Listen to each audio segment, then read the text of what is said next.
Welcome to the Shower Epiphanies podcast, where we explore your hidden thoughts and desires, revealing your greatest drop the mic moments. Now, here's your host, Art Costello. Welcome to the Shower Epiphanies podcast. Today, I am honored to have Rnold Smith. He is an author. He is probably one of the most profound guys on relationships and communication, which, as you all know, is near and dear to my heart. So I don't want to take away his thunder. I'm going to let him tell his story. So Rnold, welcome to the show. And can you tell us your story and how you got to where you're at? Sure, Art. Thanks for having me on. I really appreciate it. You know, when we were talking about the show, you said go back as far as you want, and I think that it's hard to tell my story without going back to my childhood. So I think I'll start there, and I'm going to kind of do it a bit of a circuitous route. You know, how did I get to where I am today? I was talking with a fellow who created a program called Worth Hats, and one of his friends committed suicide, and in order to honor him, his name was Jacob Worth. In order to honor him, he created 25 hats and gave them to his closest friends and family. And then a few years later, another one of his friends committed suicide, and he realized that people really need to have this connection in the world. And so he now has this company where if you buy a hat, it funds a one-on-one therapy session. And after I heard that story about a week ago, it really reminded me that, so when I was 9 years old, my father took his own life.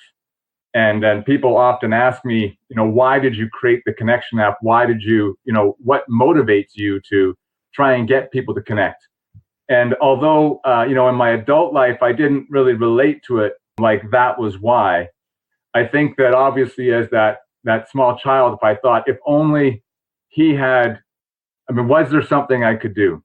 Was there something that someone could do that could have made a difference for him? And I think that that's kind of informed my life and about how I've operated, is how sometimes people can get left behind. And it's so easy for us to lose sight of that. Back in 2005, I got married, and it made me so happy. I've got this amazing wife. And at that time, I thought, everybody should have a relationship like this. And so I created a project, and I called it the Honeymoon Project. And it was designed to encourage guys to do the things that make them feel like they're on their honeymoon. So, and it was all right. I had a couple of dozen guys take part, but it kind of fizzled after a while. I just didn't quite have the setup to make it go. But the idea never left me. And the idea that, can we make a positive difference for people in the world? And if that was the case, what would I do? When I was 19, my mother had passed away of lung cancer when I was 17, and I was 19. I really had a choice to make. I was wondering if this life was worth living. And I decided that if I was going to live, that I would try and live the life of my dreams. Of course, at 19, I thought that meant being a rock star. So I started learning to sing and play musical instruments. But as I grew older, I realized that, that kind of accomplishment, that kind of fame isn't really what it means to live the life of your dreams. More and more, it meant to me being surrounded by love, by having great relationships with yourself, having great relationships with your friends, eventually with your partner and with your kids. And to me, that's the wealth of life. And I also think that it's really important to contribute everything that you got. So to use your talents and your expertise to make a difference for your community and the world. And I guess this project of where I'm at today is the marrying of those two things. Is if I could make a contribution to the world, it would be to have people be more connected, to have their relationships be providing the kind of happiness and fulfillment that it's possible for them to have. And there's, it's not a simple thing to do. So I'm not sure if I've got my story all there, but that's the reason why I started the company and why we built the app and why I'm here now. Yeah, it's a beautiful story. And I really relate to it because at 9 years old, my experience was that I was abandoned, but it wasn't in the traditional sense of abandonment. I wasn't left on the firehouse door or the police station steps. My parents moved from the city to the country, and I had played baseball all my life. And moving to the country, not having a neighbor within miles of us, I felt lonely and abandoned. And I went to this hilltop and had a conversation with God. And that's where my epiphany came from, is that when I had this conversation, I learned that if you'll just let it be and just become a doer and just make things happen all the time. And I pretty much lived my life all this way. I've done everything I've wanted. I've been in the music business, the entertainment business. Yeah. I've owned my own companies and all that. So, man, I really identify with what you went through, not in the sense that I lost a parent to suicide. That's tragic. And, we could have a lot of conversation around that. I have a lot of friends who have lost their children and to suicide. And it's a huge problem in America right now, because kids have lost hope and faith that there is a greater tomorrow. How do you feel about that? I mean, you have any thoughts on that? Yeah, a lot of thoughts. Art, I think that's one of the hardest things is our experience right now is based on what we believe the future will be. And I agree with you. I think that it's so easily, there's a book called The Upward Spiral by Dr. Alex Corbin, talks about how easy it is to go in that downward spiral of depression. And one of the ways to eliminate that is just being around people. Like even just, he gives an example in the book is oftentimes when you're feeling depressed, the last thing you want to do is reach out to people. But even just going to a coffee shop, not talking to anybody, and just being in that coffee shop around people changes your physiology, actually helps to lift you from your depression. Now, go the next step further. If you can have relationships where you really have people connecting with you, it's one of the best ways to lift you out of that.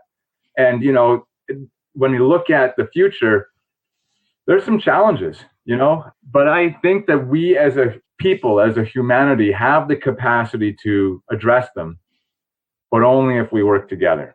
I think that when I think about connection and what I want to do is like, maybe that's the hidden, cause there. Because I really want to help the world, but I just want to solve this piece if we work together as a team, The need to have closure in any given situation is sheer human nature. And when it comes to romantic relationships, this desire skyrockets. Has your previously failed relationship left you in immense pain? It's not uncommon for people to shy away from a new relationship after their first one fails miserably. The fear of the unknown makes them hide in a shell to prevent any future heartbreak. Relatable? Despite wanting to love and be loved, you can't take the plunge if your mind and heart are still locked somewhere in the past. Maybe you aren't aware of the power of releasing the past, or perhaps you don't know how to do it. Art Costello in his online course teaches the art of moving on from bad places to happier, more stable ones.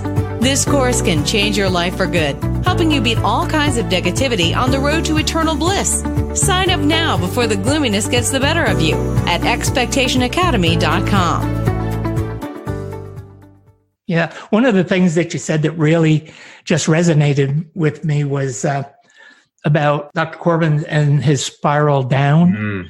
I operate in a different direction. I spiral up through expectations because my area of expertise is in expectations. And I believe that at 9 years old, my thoughts changed entirely because I don't want to say I was suicidal, but I was near it. I was so depressed and so lonely.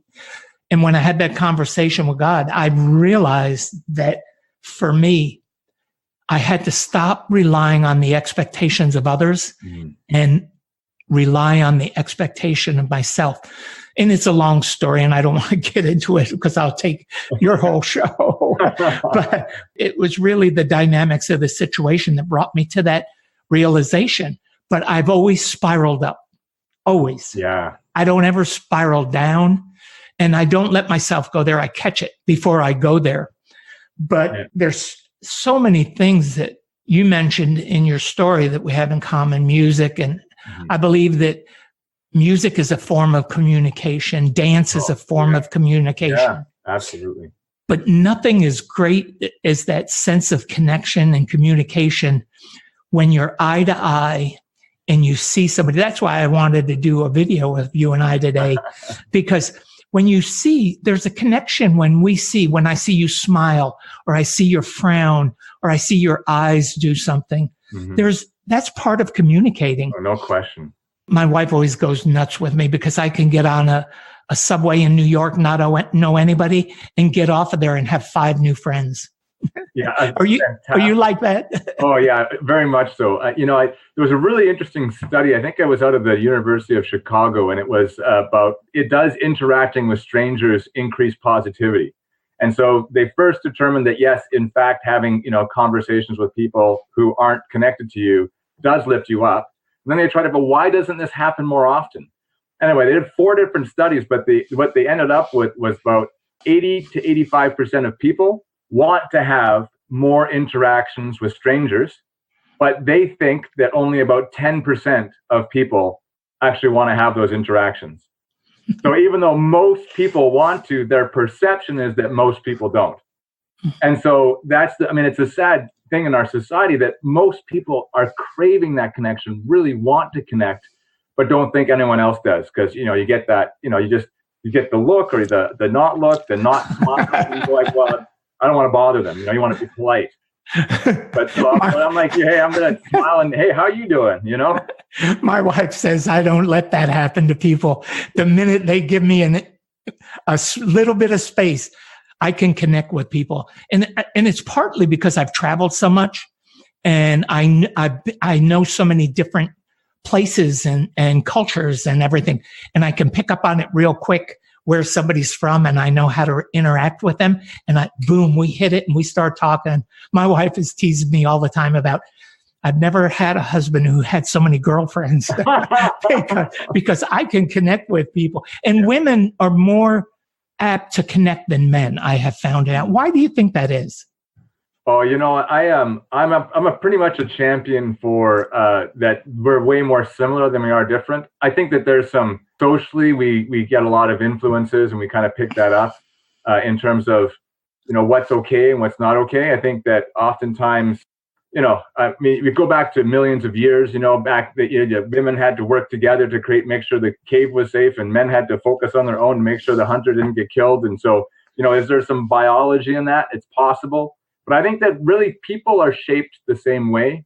And it really is, that stiff upper lip, what men are taught is acceptable and what women are taught is acceptable. I think that men are taught to kind of suppress their emotions sometimes, and where women are taught to express them. And so, I think that when you're sitting on that, it's really hard to connect with people because then you have to feel them. So I don't know. I think that for the most part, we are way more similar than we are different. But I do think that there's a lot of social conditioning that goes into how people behave. And that might be one of the reasons. Yeah, there is a lot of social conditioning. And that's why you have to live to your own set of expectations, because those social expectations that we have, and I've done a lot of research in this, and those social expectations we have that are put on us by advertisers, by religion, so many different things set up, political. It just goes the whole spectrum of everything, which when we start living to their expectations, we don't live to our own. Oh. And you lose sense of yourself, which causes the depression, which causes the suicides and all that, when you start trying to meet the expectations of everybody else. And we got to get rid of it. We really, really got to get rid of it. And I'll be your champion. If we can work together any way to do that, I'm for it. Oh, I love it. Well, I think that it's just knowing your own expectations. Sometimes we're so numb, we're so unaware that we go through our entire day and we have no idea, and we get frustrated and we get upset, and we don't realize that those frustrations or upsets come from us, not like an expectation that's not being met. That skill of taking that frustration and translating that into, this is what I expect from you, is not something that people naturally do. It really takes a cognitive effort to make that connection. Absolutely. Yeah. Absolutely. What happens is that when people don't identify their own expectations, then they're susceptible to the expectations of others. Mm-hmm. And it really, really sends you off into that land of uncertainty. And that's why I have a lot of therapists that I work with who are of the belief that we shouldn't have expectations. And my thing to them is, okay, you cannot have expectations. Everybody has expectations. Yeah. It's the expectations of others. And plus, we have to learn to manage our expectations. Yeah. That's the key to it, is managing them. And that's what I teach. Yeah. The way that I get people who say they don't have expectations, I'll say, take your right hand, put it over your nostrils, and your left hand over your mouth. And now clamp down. Well, I can't do that. I couldn't breathe. I said, there's your expectation. You have them. Well, you want to keep breathing, don't you? Yeah. So, but anyway, we want to get off on the expectation thing here. We want to talk about communicating. The communication app, explain it to us.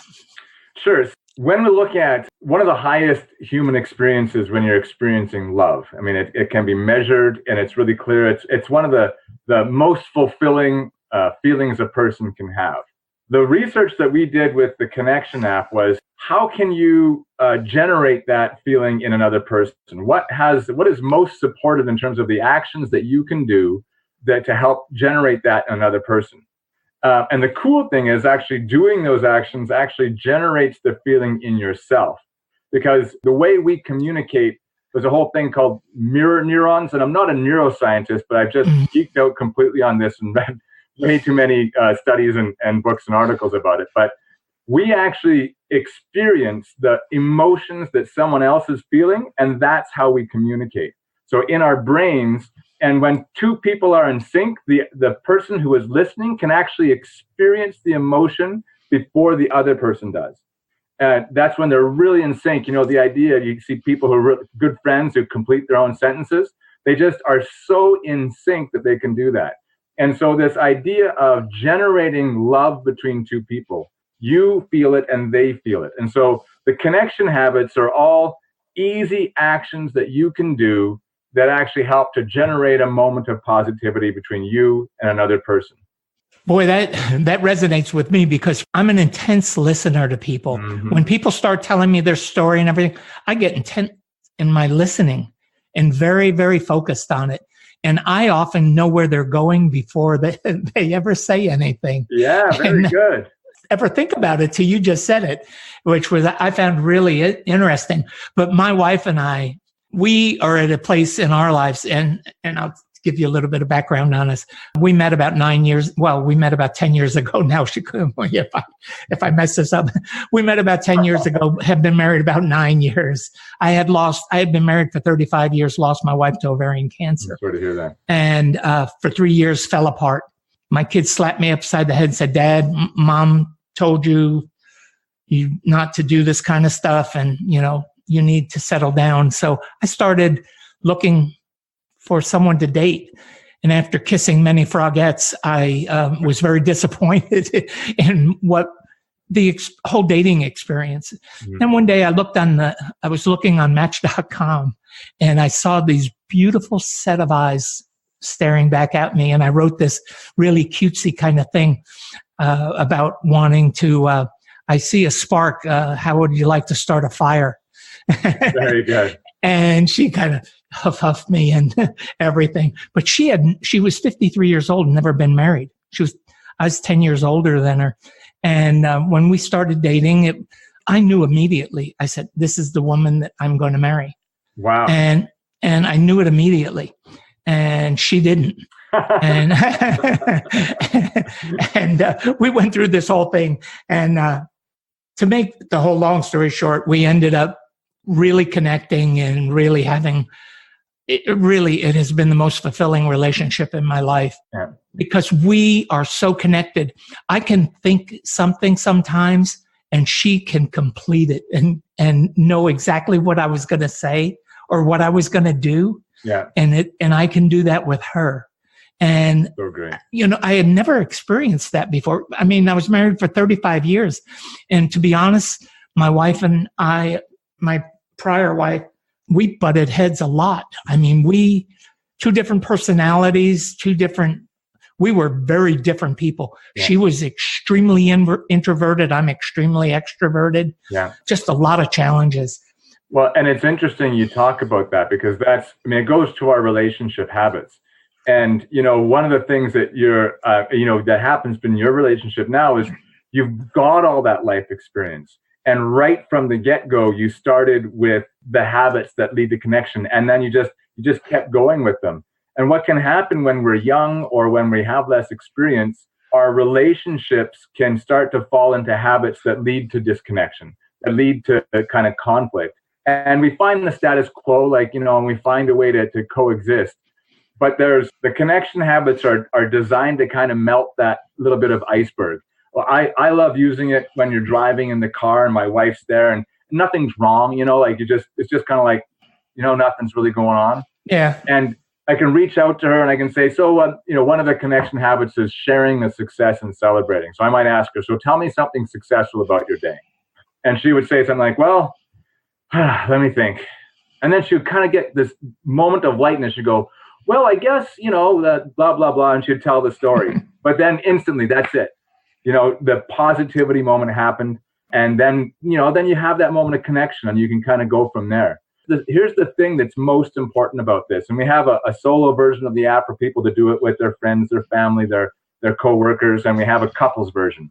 Now, if I said something really nice to you, I said, Art, you've just got such a friendly appearance. You're so easy to talk to. I just think you're just one of the greatest guys in the world. It may or may not have a positive impact on you. You can be in a dark place and it has no impact whatsoever. But me, I found something positive. I can't hold on to negativity and say something positive at the same time. I can't search for something positive and somehow maintain my negativity. And so this is one of the keys about practicing this, because when we're in that kind of chain of negative thought, when we're in that kind of stress response, it's really hard to impact that. But each of the connection habits is really how to generate a different kind of moment of positivity with another person. And even if what you said to your partner didn't make a difference for them, it has to make a difference for you, because you cannot keep those two things in your brain at the same time. You can't be like, everything sucks and, oh yeah, I was successful about this today. It's just they don't live together. Has anyone ever inspired you to discover a happier, healthier, and more fulfilled you? It is a magical experience, isn't it? Inspiration is indeed very powerful, yet it's often undermined. It can lift you from the ground to the sky in no time. Have you ever thought about returning the favor by inspiring the people around you? If you don't think you have it in you, we have good news for you. Art Costello's online course has everything you need to learn to supercharge yourself and shape your character into a powerful personality. Get ready to discover your strengths and unleash the creativity within. Don't believe it? Check it out yourself by signing up for this life-changing course at expectationacademy.com. That's expectationacademy.com. And it comes down to basic physics, because negatives reject and positives attract. I mean, it's just basic physics that actually, or the science behind that. Yeah. And it's an absolute truth. People need to understand, when you have positives in your life, you cannot be focusing on the negative. It's impossible. So I agree. But sadly, our biology is such that we are constantly scanning our environment for what's wrong. I mean, as you go back to the wild animal in us, we didn't look at the environment and something's out of place and we instantly see it, and we focus on that because it might kill us. So that's the biology of the animal in each of us. And so it also is often the nature of our work. Often the nature of our work is to find a way to improve or solve a problem. And so we're always constantly looking for what's not working or what we can fix, especially in the engineering world or in the professional world. And so that has the effect of wiring our brains to actually look for what's wrong. And it takes a conscious choice to actually find something positive until you make that a habit. And that's why There you go. Right? You got to have that expectation. Yeah. You got to have that expectation. See, our expectations work the same way. Yeah. We see them through two lenses, either faith or fear. And faith always rejects and fear always attracts, faith attracts and fear rejects. Yeah. But that's how we look at our expectations. So that, and I think that our expectations are the basic seed from which we grow. I think it was implanted in each and every one of us. It's the one thing that is solely ours. No one can take our expectations. Mm-hmm. They know no prejudices. They are solely ours, and it's how we take and go with them. So, it's powerful. It's powerful stuff that you're saying. And, when in the audience that's listening now, our relationships and how we communicate with them, with our spouses and our friends and our work people are so important. Yeah. And, do you want to expound on the importance of the group dynamics of relationships with the world we live in? I mean, I guess that's what I'm trying to say. Well, I mean, the sad reality of our society today is that people are really busy.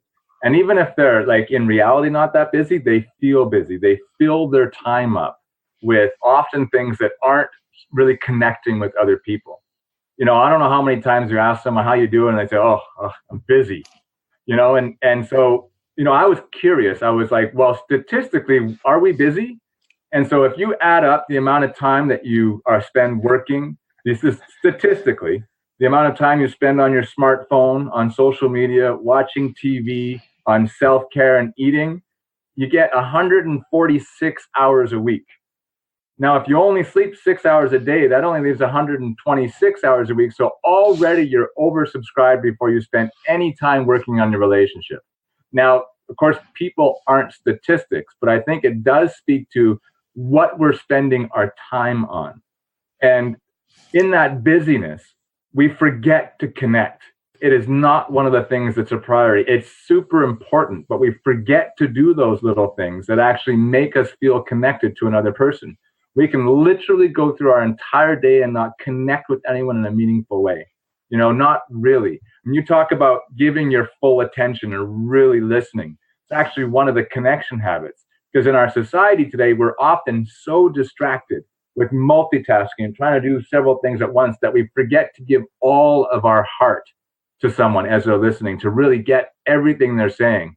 And in fact, that actually creates a dopamine release and a serotonin response in another person. When someone feels really listened to, it actually makes them, it changes their physiology. So that's what you do with your ability to give your full attention. You actually literally change people's physiology and put them in a positive frame of mind. Yeah, I talk a lot about validation. I think when people are heard, they feel validated. And when you feel validated, you get that rush of, endorphins and all those things. But I had another thought, and it's going to lead into something I know you want to talk about, and that's boundaries. Oh, sure. Because one of the things that people have told me is that I don't respect boundaries because when people tell me they're down, I don't let them just tell me they're down. I've got to know why you're down, what's making you down, how I can contribute to your rising up and above it. Mm-hmm. And a lot of people see that as an invasion of their boundaries and their space when they don't want to share. But see, I feel that I'm compelled because of who I am and how I feel about things to help people. And majority of the time, I do help people because I'll get to talking to somebody and they'll say, I am so thankful that you spent the time with me talking. Mm-hmm. But then occasionally I'll get that person who says, don't invade my space, man. I don't want your help. I don't want you near me. I don't want to hear your BS, all that kind of stuff.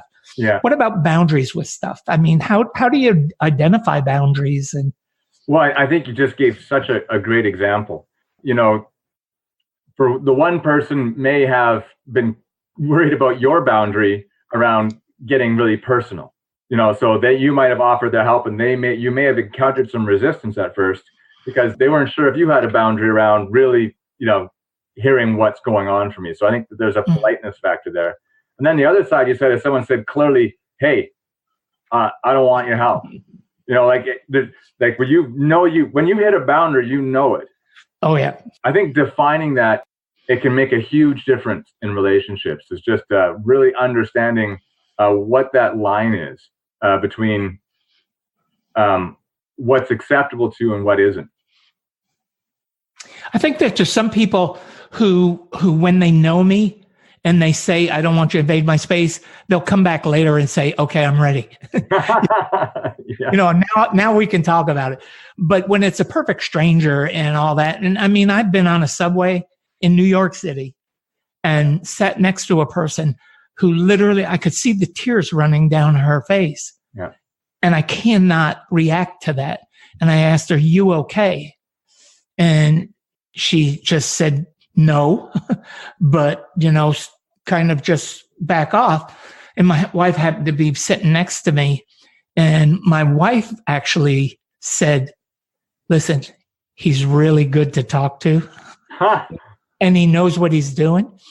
And the lady just started telling me, and she had just gone through some really traumatic stuff. And I was able to tell her, some places where she could go and recommend some friends in New York that she could talk to, who I knew would help her, and it turned out to be a great relationship that she still sometimes will email me and say, thank you for that day. You literally saved my life. Yeah. Well, and I think it's one of those things, like you are a person who wants to make the world a better place.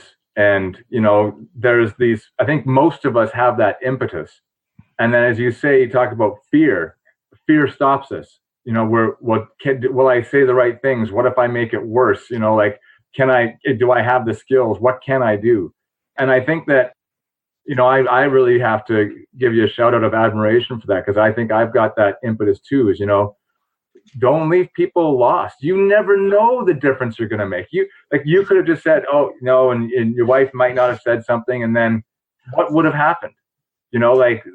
She had some hard times, but everybody that she has a positive impact on from that point forward, if she went and took her life, all that is gone. Mm-hmm. This is the opportunity we have by just sharing a moment of positivity. You never know when that moment of encouragement is going to make all the difference. It doesn't matter if it's the person, if it's your best friend, or if it's a stranger at a bus stop.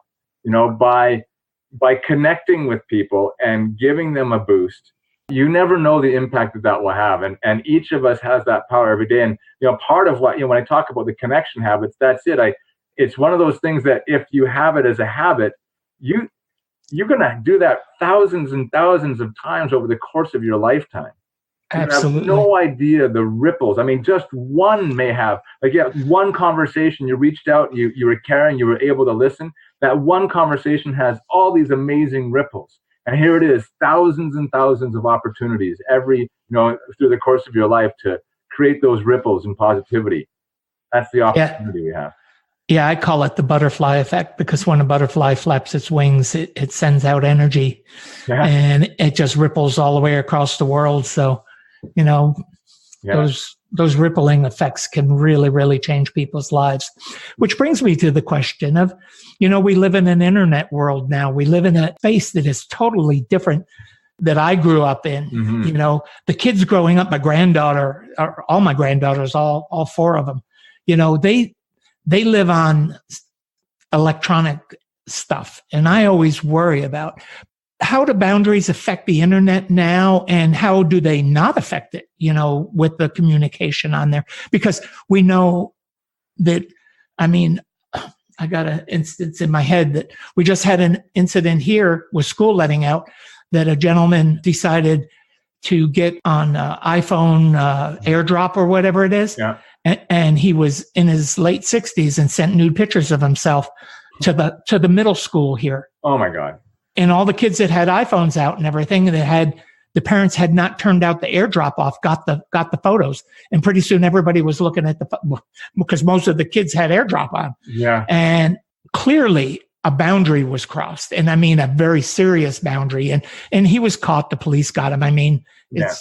and I'm glad about all that. But our children are growing up in this place where there are no boundaries for predators. There are no boundaries for people who do not so nice things. And our kids are so into the internet thing and all that, they don't realize that there's people out there that can prey on them. How do parents set up boundaries for that?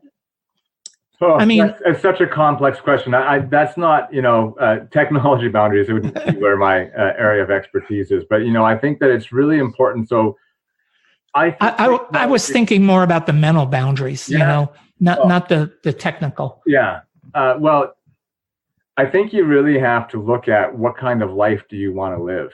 And, are you making choices that are going to support that? And I think that, as a society, we need to find ways to have technology support the life we want, as opposed to distract us from what's important. And I think that so much, there is a movement in the world to make that happen. But technology is so ubiquitous now. It can be really helpful, but it can also be really damaging. And I think that you just gave a great example of how an unintended, AirDrop's a great tool. They can just send photos and it's great and share stuff. Yay, we're more connected. And then now we have this unintended consequence. And so from a mental boundary perspective, I think that you have to protect yourself, especially from the images.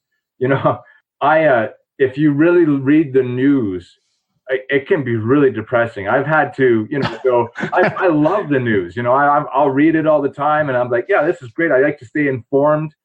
But I really noticed that, at certain times, depending on what's in the news cycle, it could really impact me emotionally. It could really impact my well-being. And I think that this is where you want to have that boundary. You want to really look at, is this technology really supporting me in a way that's healthy? And I think that when we look, it's not. And I think that's one of the biggest challenges, whether we're spending a ton of extra time watching TV, or whether we're getting images or news stories or messages that aren't supporting our well-being. And so if you can find a way to do that, and unfortunately, technology companies are really good. They really understand how the brain works. And they really understand how to create hooks and to create, that you get curious. You have to know. You see that headline and you need to know, well, what is that thing that, what is going to make the volcano blow up tomorrow? What is going to, how do I lose weight in just 3 days, And so we get sucked in. And then now, are we really doing that? Now, so that's the flip side. That's, I guess, the dark side of technology is we really, technology companies really understand how to manipulate our chemistry so that we become addicted and need to know. And I think that's, again, where you also want to try and find that boundary is, when is it an addiction and when is it a choice?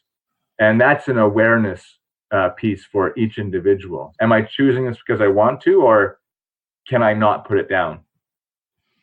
Yeah. And the problem today is that parents don't talk to their children, don't communicate with their children enough to transfer the knowledge that they have to their children to protect themselves in some of these things. And I know that you have some recommendations on some digital products. Is that correct? On some boundaries? Well, I think that we have the Connection app, and then we have the Connection app for couples. And so, both of these things are designed to enhance communication, help you create awareness, but also kind of be fun, So the idea being that when you download the app and use it, it encourages you to develop the habits that lead to greater connection with people. And I think that all of those things really help you to understand your boundaries for yourself and communication. And that's really the core of what setting good boundaries is all about, is really communication. And so that's the starting place. So, as a company, for us, we ask, how can we use technology to help people have the lives they want and focus on what's important instead of using technology to distract people from what's important? And so that's kind of our mission. This is really going to be an odd question, yeah, but I'm full of odd questions. My favorite kind. Senior citizens are so lonely. particularly having lost my wife. I know there was a period of time I went through, but I look around and I see so many seniors. They've gone through retirement. They've lost a spouse, or they've lost something that was really near and dear to them. It seems to me this app would be so beneficial to seniors to get connected, not only with their own age group, but with younger people and all that. We as seniors, because I consider myself senior, though I'll never be retired. I just can't do it. That's right. But I think activity, this is what the app, I assumes, gets people to become doers, to make them take the action and have the confidence to take the action that is. So it seems to me that this for senior citizens would be a marketplace for your product. Thank you. And your service that is underserved by the whole media the whole digital generation. They think that, the seniors don't know how to use computers and all of these things, where a lot of them do. And if they had the practice to have something that really was of value to them, and this to me would be valuable, because they're starved for connection. Yeah. Seniors are starved for connection. They've lived full, fruitful lives, and now all of a sudden they're supposed to go sit in a rocking chair and just shrivel up and to a size of a prune and blow away and get buried. Nah. Yeah. No, I agree. Yeah. No, I think that's, it's such a shame in our society. One of the challenges I was writing today was the idea of people picking 7 people in their life to connect to. And so for 7 weeks, they connect with this person once a week. And what my thought process is around this is, you have your aunts and your cousins. It might be your grandma, and, young people, or not. It's not young people. We're so focused on the demands of our own life that we forget to reach out. Oh, my aunt had surgery last month, and I wonder how she's doing. Like, that thought might happen, but you don't actually take action. And then you have those people who are actually might be really down and could really use a lift. And so I really see that this is not just for seniors, but, that loneliness is actually quite a big issue. And in fact, the youngest generation is the loneliness, and they feel lonely most often. There's kind of the baby boomers are the least lonely, and then the age just above that. So as you age towards the end of your life, that's when you get lonelier, or you can get lonelier. But statistically, it's the younger generation, the 18 to 24, that are actually the loneliest generation. Isn't that interesting? Don't know which direction you want your life to take? Are you sinking deep down into the pit of uncertainties day by day? So, what's the secret to leading a happy, satisfied life? It's taking matters into your own hands. But what if the matters in question are a total blur? Art Costello's Expectation Academy course aims to tell you exactly how you can get some clarity in your life. This course can be your savior on your journey to reinventing yourself. While you certainly can't plan your whole future ahead, you can definitely control twists and turns your life takes. So what are you waiting for? Sign up for this course now at expectationacademy.com. Get a chance to broaden your horizons and add meaning to your life. That's expectationacademy.com. Yes, it is, and I actually think it's even becoming lower age groups, because the parents are so busy and they're farmed out, and there's not that family connection. The family structure is broken down to the point now where, and I think that this is why young kids are so susceptible to some of the adverse things that are out there, because they're not being nourished in their relationships and in their communication skills and the connection that we had. I mean, when I was little, baseball, was my thing. And I know when it was taken away from me, because we moved from being in a very urban area to a very rural area. And I mean rural, where our neighbors were 3 miles away and they were in their 90s. And I had no kids around us. And I was so isolated, and had played ball and had friends and all that kind of stuff. And then boom, it was taken away. Mm. Yeah. And all I had were animals that I could talk. I used to talk to my brother's horse, and I used to talk to the cows and everything. But, for me, it was great. My brother's horse used to put its head on my shoulder, and literally when I was crying would nudge me. And I know that there was a connection. Yeah. I connected. So, horses are amazing that way. They really are. Beautiful animals. Dogs are amazing that way too. They know our feelings. I wanted to go back to something that you said, which I think is really important for people to understand. And the idea, you talked about nourish.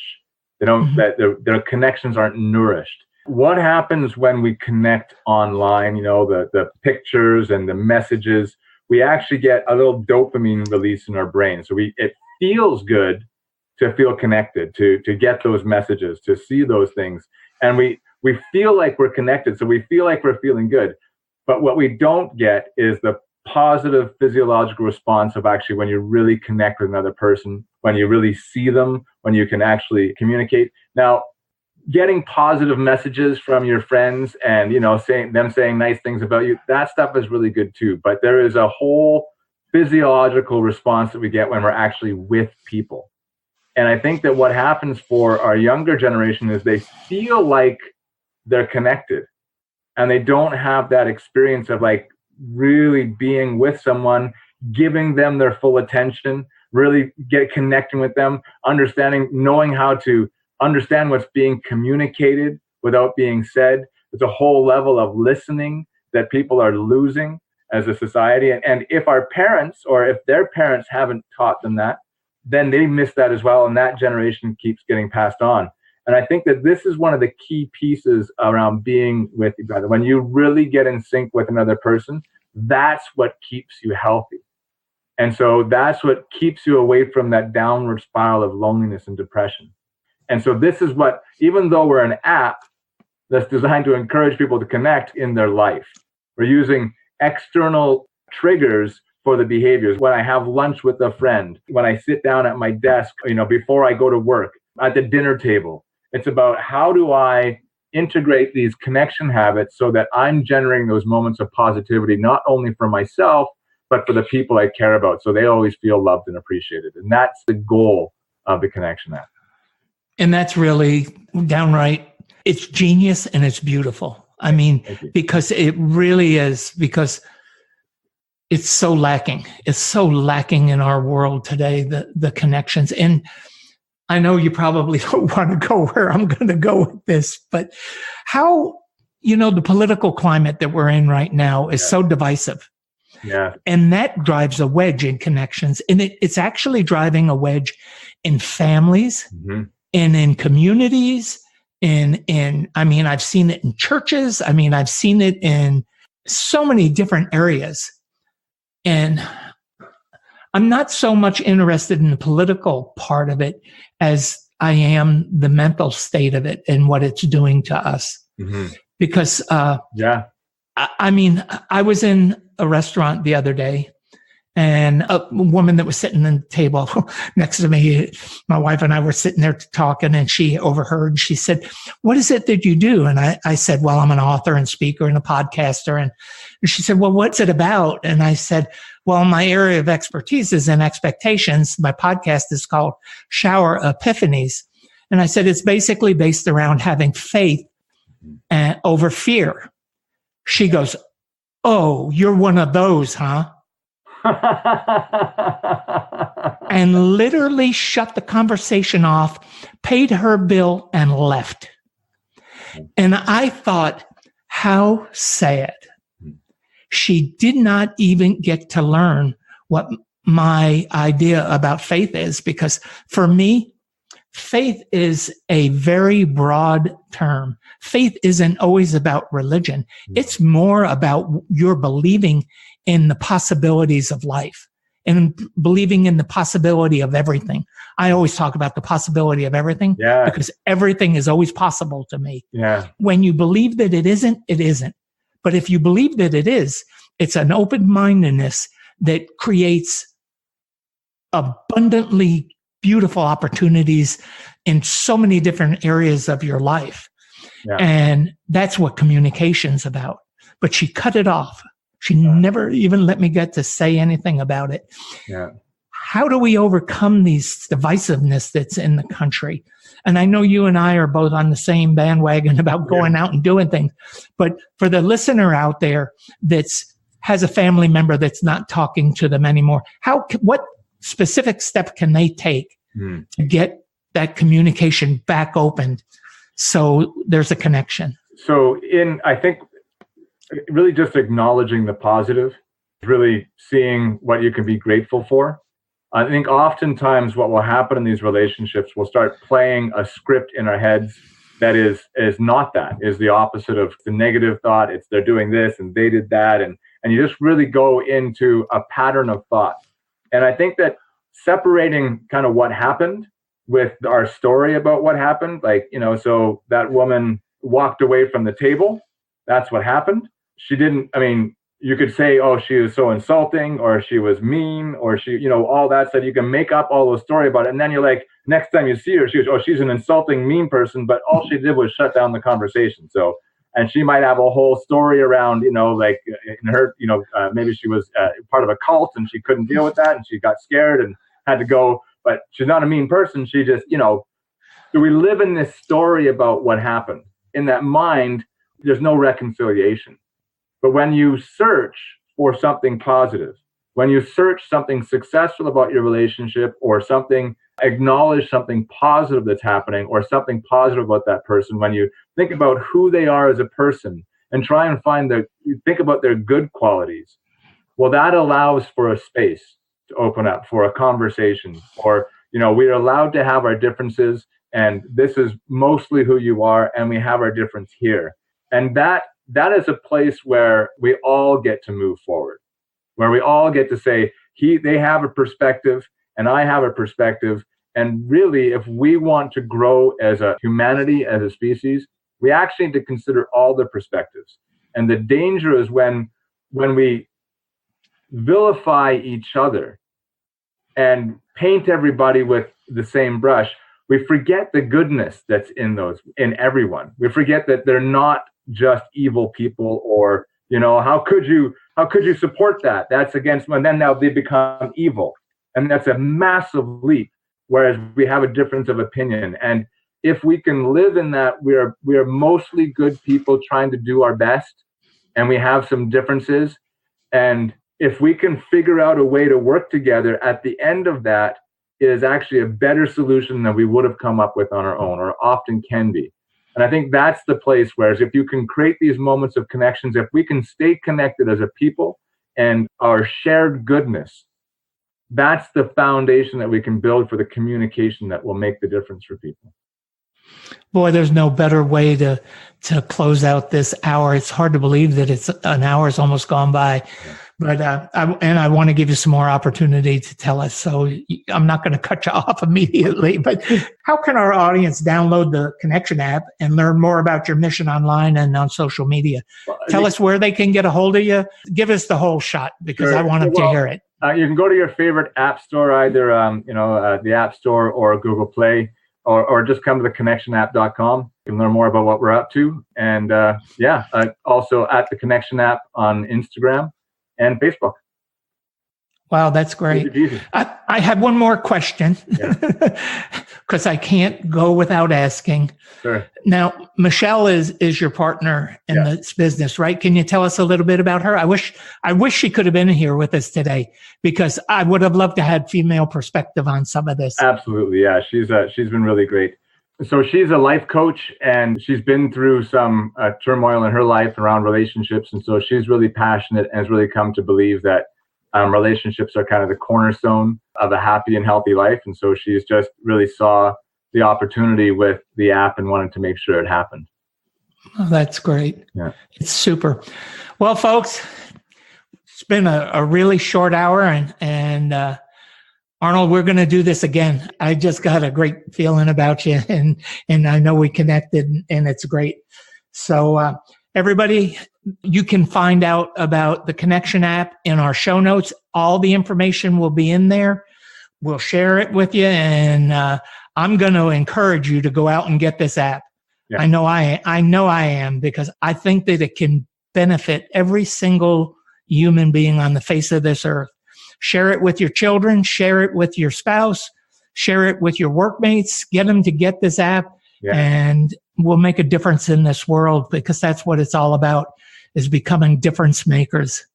And with that being said, you know where you can get a hold of me, gang, on expectationtherapy.com, on all social media. And Heather White, can you take us out of this broadcast? It's been a great one.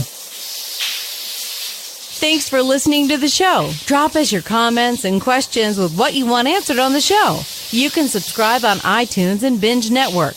You can also get more information on the website, expectationtherapy.com.